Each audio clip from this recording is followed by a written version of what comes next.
मित्री, हे बघ मी तुझ्यासाठी काय आणलंय. हे काय आहे ती? अगं असं काय करतेस? ही पुस्तके आहेत, या पुस्तकांचं वाचन कर. इश्य, आता ह्या वयात कसं वाटेल ते? हे बघ सावित्री, तू मला लग्नाच्या वेळेस वचन दिलं होतंस, आता नाही म्हणू नकोस. हे तुला करावंच लागेल. आजपासून तुझा अभ्यास सुरू. अहो, पण लोक काय म्हणतील? किती बदनामी होईल आपली. लोक तू करतील आपल्यावर. स्त्रिया या घरातल्या कामातच बऱ्या वाटतात, असं बाहेर जाऊन नाही हो. बरं असू द्या, ही पुस्तके राहू द्या बाजूला, मला लय काम आहे ती. अरे बाळा, गप माझ्या सोन्या, तुला काय हवंय? का रडतयस? अगं बाई, ह्याचं अंग तर लय तापलं या. हे पण घरी नाहीत, आता मी काय करू? सावित्री, अगं ये सावित्री, किती रडतोय तुझं बाळ? काय झालंय त्याला?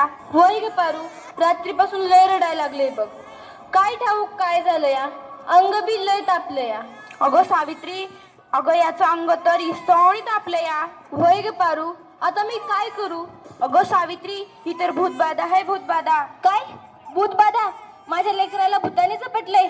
नाही नाही, असं होऊच शकत नाही. होय सावित्री, असंच झालंय. याच्या पापण्या बघ कशा लाल झाल्यात. मग आता मी काय करू? हे पण घरी नाहीत. अगं तुझं पोरगं लय तापलंय, आता रडत बसू नकोस, वेळ वाया घालू नकोस. आपल्या गावाबाहेर मांत्रिक बाबा आलेत, लय जालीम उपाय करतात ते. त्यांच्याकडे घेऊन जा त्याला. वाटलं तर मी येते तुझ्या संग. होय वय, चल लवकर, माझं लेकरू लय तापलं या. बाबा, ते बघा, एक बाई आपल्या बाळाला घेऊन येत आहे आपल्याकडे. म्हणजे आज आपली कमाई होणार. बाबा, माझ्या बाळाला वाचवा, बाबा माझ्या बाळाला वाचवा. त्याचा विस्तवासारखं तापले. बाबा काहीतरी करा, बाबा काहीतरी करा.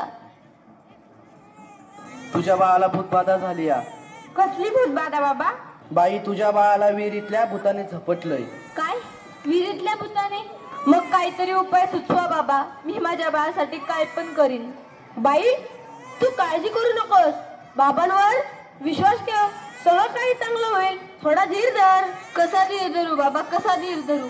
तुला तुझ्या बाळासाठी बळी द्यावा लागेल, म्हणजे तुला एक बकऱ्याचा नैवेद्य द्यावा लागेल. ठीक आहे बाबा, मी माझ्या बाळासाठी वाटतेन ते करीन, पण माझं बाळ वाचलं पाहिजे. माझ्या बाळाला वाचवा बाबा. बाई, तुला काय करायची गरज नाही, तू फक्त पैसे दे, नैवेद्य आम्ही करू. ठीक आहे बाबा, मी वाटेल तेवढं पैसे देईन, पण माझं बाळ वाचलं पाहिजे. हे घे अंगारा, दिवसातनं 2 वेळेस लावत जा बाळाला. बाबा,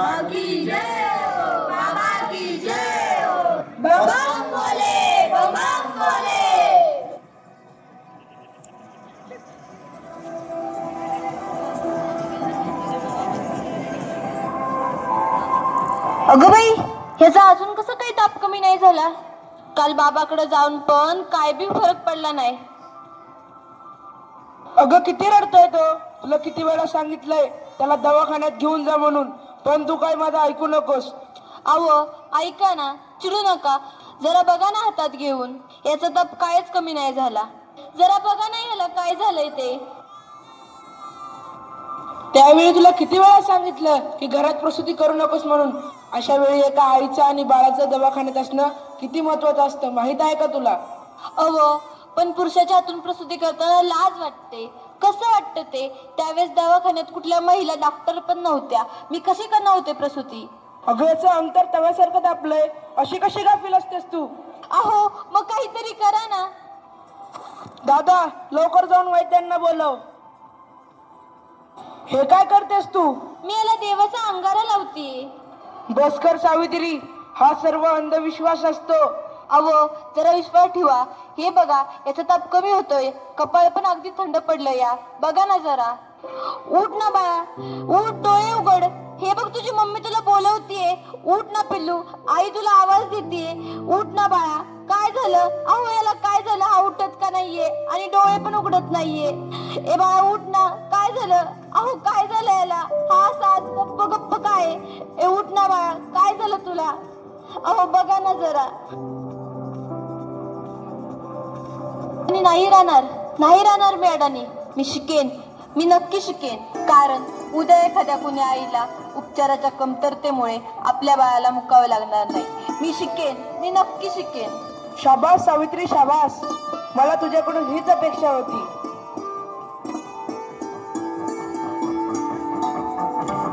अगं बाई, मला माहितीच नव्हतं सूर्य हा पृथ्वीच्या गोल फिरतो. अगं सूर्य पृथ्वीच्या गोल फिरत नाही, पृथ्वी सूर्याभोवती फिरते. समजलं? चल गावंढळ. तुम्ही मला सारखं सारखं गावंढळ म्हणत जाऊ नका हो. लाज शरम सगळी विकून खाल्ली आहे या सावित्रीने. कलियुग आहे रे बाबा कलियुग. उद्या डोक्यावर मिऱ्या वाटेल तेव्हा कळेल या सुमंत्रावांना. असं कोणी आपल्या बायकोला शिकवतं का? सगळं जग नष्ट होईल बघत राहा तुम्ही. काय झालं? या समाजाला घाबरलीस की काय? हे तर तुला आयुष्यभर सहन करावं लागणार आहे. नाही, मला आता कोणी काही म्हणू दे, मी आता मागे हटणार नाही. मी शिकेन, मी नक्की शिकेन. मग चल माझ्या बरोबर. पोस्टमॅन, सुमंतरावांचं घर हेच आहे का? तुमची दिल्लीहून तार आलीये. सावित्री, तुला दिल्लीवरून तार आलीये. तुला दिल्लीला जावं लागेल. तुला दिल्लीला पुरस्कारासाठी बोलावलंय. तुझा सत्कार होणार आहे. काय?